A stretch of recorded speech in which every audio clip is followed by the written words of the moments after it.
humans are the greatest form of capital that we have. The human brain is the greatest form of capital. And people say, oh, we're overpopulating the planet, we're going to run out of resources. No, the human brain is the greatest resource. We now have 9 or whatever it is billion brains working on solving our problems. And every now and again, you get a really, really crazy one that's just right out there and solves big problems. But all the time, we're all out there solving small problems and learning from each other and learning from each other's solutions, etc. We live in a world where we have assumed into our life and assumed that it's like normal, it's like a birthright, all of the solutions that past people came up with. Like if we all have to be original, then we all have to start with nothing. Well, I thought this was interesting today. This was in the Herald Sun. I wasn't going to bring this up, but they're talking about how teens or year 12s need to ditch AI to use their brains in the revision period before finals exams, urges uni lecturer. Now, I'm going to bring up a subject that was heavily contentious when I was at high school, and that was around computers. And calculators. Oh, yes. You're not going to have a calculator everywhere you go. Well, joke's on you. Ha! Yeah, until the battery runs out and then the joke's on you. Well, yeah. So, okay, so you know I'm dyslexic. I did everything I could to learn my times tables. Yeah. And I can remember up until the 5s, the 6s I'm iffy, 7s, 8s and 9s. No, like I did everything. I had the poster on the back of the toilet door. I did the flashcards. Yeah. We got quizzed. Yeah. My brain was like, we don't need this. Have you tried being smart? Yeah. Oh, I told you. The brain doesn't fair work. But yeah, for whatever reason. Do you know why? Because that's not how I think. That's not my brain. Yeah. My brain's a creative brain. I will defend it in only as far as this. I believe that the most important thing that you need to learn is how to learn. Yes.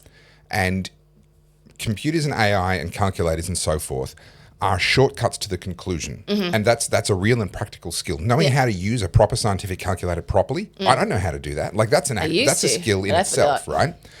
Knowing how to use AI, that's a skill in itself. Knowing how to touch type and use a word processor really well, that's a skill in itself. And these will all help you to get to the conclusion. But it's a little bit like what we talked about with music, or was that a conversation? I had my Uncle Bill was over yesterday and he's a consummate musician, but maybe this was a conversation with him. I don't remember. Anyway, we talked about the fact that you have to learn the rules before you break them. As an artist, as a composer, as a photographer, in any discipline in life, for me as a political communicator, you have to learn the rules. Then once you've mastered the rules, you can start to play with them and create your own style and your own brand and break those rules in certain ways, and it ends up better, not worse, right? But you have to learn the rules first. When it comes to education, you have to learn how to learn. That's the single most important skill. And if you overuse the shortcuts to get you to the conclusion when you still haven't learned how to learn yet, that will become a handicap for you going forward in life. I would say that a lot of this depends on how we're raising kids in primary school. Like they should be off screens as much as possible. They should be encouraged to read. I have a genuine concern about literacy and people not actually reading anymore, because there's so much more to reading than just learning knowledge. There's ways of reading.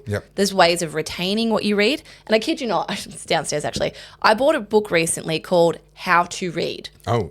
It's a philosopher's book from the 1800s, and it's about how to speed read for leisure, like all the different types of reading. Because you know, when you're reading academic papers and stuff, you don't have the time. Reading for information, it's a very different thing. Yeah, so it's very, very different, and I want to get better at that because I can't read every article from top to bottom and page to page.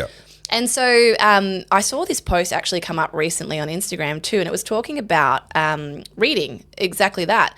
And what did I type in? Not what I wanted. There we go, Instagram. And I reckon that's actually a concern. ChatGPT, you still have to read it. Right? So you can type things in. I don't think ChatGPT is much different to Google or encyclopedias or, Wikipedia, whatever. It's giving you a exhaustive list of information. The problem is if you take that verbatim, you don't cross-reference it. Check it with Perplexity, check it with Grok, check it with actual research. So the reason I know about this is this actually happened 2 years ago. I think we brought this story up before. There was a legal case where someone did prepared a legal document, and it had all these quotes from cases that didn't actually exist. Right. Yes. Yeah. We talked about this. Yeah. And then it happened with Deloitte recently too. Yeah. So that just makes me think you're an idiot because that's the first thing you do is check your references. Exactly. It's fine for collating information. And that should be true just right across the internet. I saw a thing come up.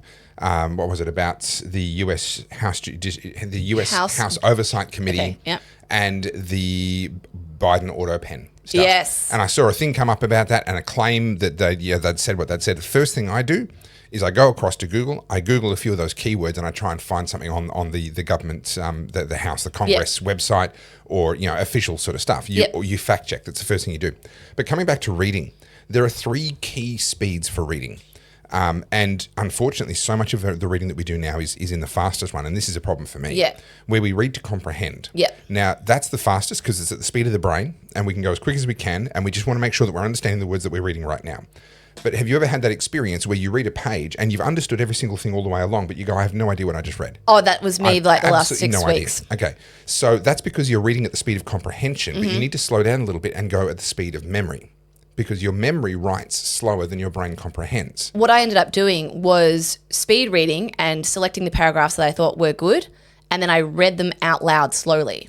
And got better at saying things slower. Rather than going, oh yeah, blah, blah, blah, blah, blah, blah. So that helps because you're now engaging other senses in that process. But actually, if you really want to remember something, you slow down even further to the speed of imagination. Okay. Because the way your memory works is not in isolation. It works by attaching things to other things. That's why sometimes you'll see something and it'll remind you of this really weird abstract other thing. But you're collecting anecdotes. There was a connection there, right? And the reason why you can read a really compelling fiction story and you remember that in detail, vividly for 20 years is because you were reading at the speed of imagination. So the key, even if you're reading nonfiction, even if it's data, but you're trying, this is something you actually need to remember. You need to slow down and read at the speed of your imagination, because your brain will create constructs that will connect all of that together in ways that you just can't when you're reading at the speed of comprehension. The problem is we're so time poor. But we're also so oversaturated. We're in a hurry sometimes. Overstimulated too. But sometimes we're in a hurry for no reason. We're just scrolling. We're just doing stuff. But I'm in a hurry to finish this one so I can get to the next scroll. Like, what? Why? 100%. So different speeds of reading. That's a skill that will aid comprehension and recollection. I was talking to my best mate Sally, and we're both like leisure readers as well. We don't have the time to leisure read anymore. And I know that some people have Kindles and things like that. I'm a physical book person. I need to have it in my hand. They burn better. I tried burning a Kindle once. Well, I can't afford that.